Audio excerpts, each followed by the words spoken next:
দৌড় মারে গোসলের জন্য আর গোসল শেষে দাঁত ব্রাশ করে আর অফিসে যাওয়ার জন্য তৈরি হয়ে যায়। আর মেয়ে মানুষ বলে কথা, একটু মেকআপ না করলে হয়। ও ভাই ये क्या है?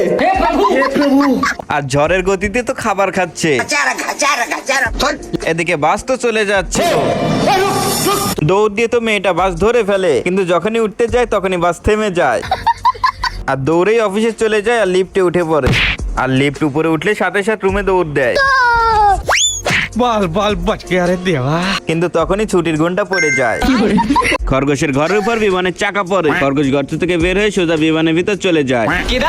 কিন্তু বিমানের ভিতর একটা মানুষকেও দেখতে পায় না। छोड़ूंगा नहीं। খরগোশ সোজা পাইলটের সিটে বসে থাকে আর বিমান চালানোর অভিনয় করে। এদিকে এই চাচা টাকা পয়সা ডাকাতি করে পালাবে আর সোজা বিমানের ভিতর ঢুকে পড়ে। খরগোশকে পিস্তলে ভয় দেখিয়ে উঠতে বলে, কিন্তু খরগোশ বলে এগুলো তো আমি পারিই না। तेरे को डर नहीं लगता?